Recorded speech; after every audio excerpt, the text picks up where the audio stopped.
Not all episodes on the first season of Secret Level were created equally, so let's not waste any time and let's get into our spoiler-free ranking of Part 1 of the Anthology. The best part about all of the other episodes on Secret Level was that they took a microscope to the games that we love. They spiked interest in learning more about a franchise that we already cared about. It's hard to find anything to become attached to in this episode other than the absurd amount of Easter eggs. There is no doubt that Mega Man is iconic. Prior to watching Secret Level, this was one episode that made me ponder its involvement. And after watching it, I'm still very unsure, and maybe the creators were too, as there is very little substance in this episode as it's one of the shorter at around 6 or 7 minutes. The character model of Rock also felt extremely off along with his suit. Ranking Crossfire so low is less about it and more about the other episodes. Secret Level excelled when it focused on one main character. Crossfire featured a story about a squad trying to protect a high-value target from another squad. There were great visuals and a somewhat engaging plot, but it was hard to find an anchor point for attachment.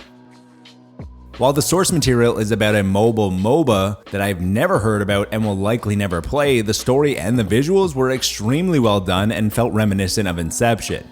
The episode was loaded with metaphors and analogies about the MOBA and the prediction of future. However, even with knowledge of the source material, I don't think it would have helped. The Outer Worlds episode captured the bleak and dystopian nature of the 2019 Obsidian title quite well. The story itself was quite funny, and the main character was somewhat likable. Unfortunately, the conclusion of the show was very unsatisfying, combined with the art style that we've become overly familiar with at this point. I was wondering how they were going to do an episode about Pac-Man, but I had no idea where Blur was going to take this one.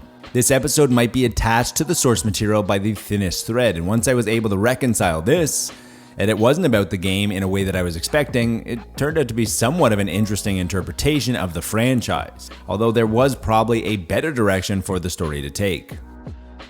Being the first episode of Secret Level isn't an easy job. The entire weight of the series is on your shoulders and the first 15 minutes of this episode. However, with the story, the scale, and the band of misfits, this episode felt reminiscent to the Fellowship of the Ring and did a good job. Exodus is an upcoming game from Archetype Entertainment, a developer of RPGs that are a division of Wizards of the Coast and feature veterans from Naughty Dog, BioWare, and other AAA studios. After watching this episode and its interdimensional space travel and the stories within it, my anticipation for the game has risen, which I think is mission accomplished for Secret Level. I know almost nothing about New World Eternum other than it's a MMORPG from Amazon Games that reviewed decently well. Not only did this episode feature the voice of Arnold, but the story features loads of humor, a little bit of heart, and it even had a nod to an iconic scene from Predator. Spelunky was one of the few episodes with a unique art style which was refreshing, but it also was one of the few episodes with a lighter tone. Both of these were a breath of fresh air. I'm still very unsure how this small indie made its way into Secret Level, but if there is a season 2, it needs more variety like this. If you put Keanu Reeves into anything, it immediately gets bonus points, but then this layers on the story of an outcast who is clearly broken from the demands of piloting an armored core.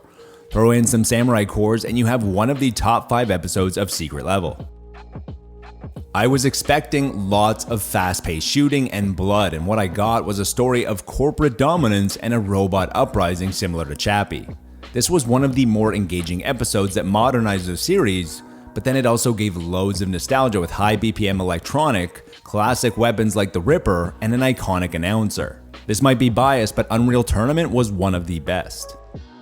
I may not have been one of the 5 million who have played Space Marine 2 yet, but learning more about Lieutenant Titus and his origins definitely spiked my interest. As someone who has always been on the outside of Warhammer looking in, Blur did a very good job of introducing newcomers, and as a bonus made one of the darker episodes. It's safe to assume that Concord was probably going to be one of the better episodes of Secret Level. That's just how things work. It's an absolute shame that PlayStation didn't try to rework the assets of Concord before shutting down Firewalk, because the studio created such an interesting universe that should have been explored, and this episode gives us a glimpse of what could have been. Unfortunately, Concord was attached to one of the hardest genres to survive. Sifu was one of the best games of 2022, and Secret Level took this solid foundation and crafted the best episode of the Anthology. The cinematography was excellent, the fight scenes were visceral, and it was one of the episodes that had a unique art style, albeit one that wasn't too far off from the original source material. The story was also bookended with heart. Without a doubt, this is the best episode, and the hope was that it was included as a primer for a sequel announcement that is coming soon. If you've already watched Secret Level, let me know in the comments below what was your favorite episode. If you love what we do, want to support us, and take part in the positivity, subscribe and comment. We are trying to cultivate an environment free of toxicity, and those are the two biggest ways that you can help. That's all for today, and until next time, remember to be good to your fellow gamer, but more importantly, be better to your fellow human.